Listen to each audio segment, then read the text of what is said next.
1938, he sends his barn dance, which he painted as a teenager, to the National Academy in New York, which not only accepts the painting, but awards it honors.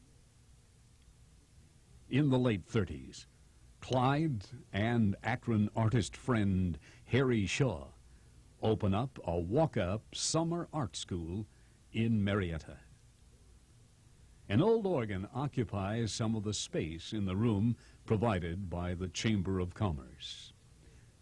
A local waitress, Bernice Shimp, is accustomed to visiting to play the organ. Almost immediately, she strikes the proper chord in Clyde, and they will eventually marry in Malvern on November 3rd of 42.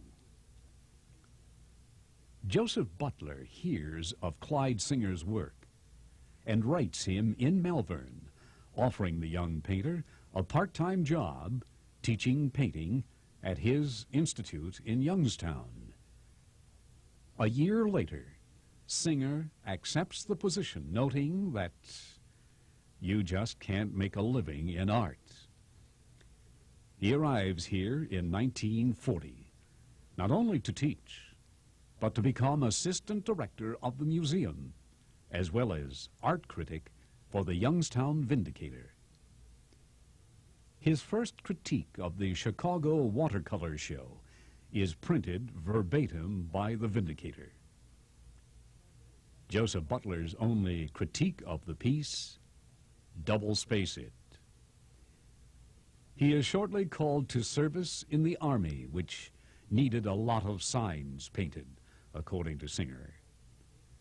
The 25-year-old Singer has his own barracks for the painting of all sorts of signs, according to Clyde, even name blocks for the desks of Army brass.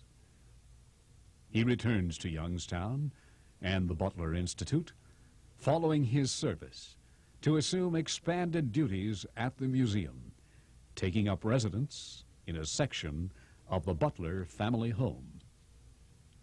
Paul Chew, director of the Westmoreland County Museum of Art in Greensburg, Pennsylvania, says of Singer, Clyde Singer is one of the most distinguished painters of the Midwest, and especially of his own Buckeye State. His work continues the American realism of Winslow Homer, Thomas Eakins, and George Bellows before him, and of his contemporaries Edward Hopper, Reginald Marsh, Isabel Bishop, and Raphael Sawyer. Singer's realism has a strong dramatic sense of man's mundane trappings of everyday life and of detachment and loneliness. Clyde Singer's subjects, the baseball game, the loneliness of a Manhattan deserted street, shoppers on their noon hour, Main Street, Ohio riverboats, the county fair, and the American landscape are clarified in a style that has developed and continues to develop. He has preserved for us places, people, and events which are often remembered today in the form in which he recorded them. Clyde Singer painted New York City in a uniquely identifiable way. When Joseph Erdelak donated his collection of 30 Singer paintings to the Butler Institute, he remarked, New York City is my kind of town, and Clyde Singer has depicted in his paintings much of what is known to me and millions more who live in and visit New York City. The paintings tell it all about Clyde Singer and New York City for posterity.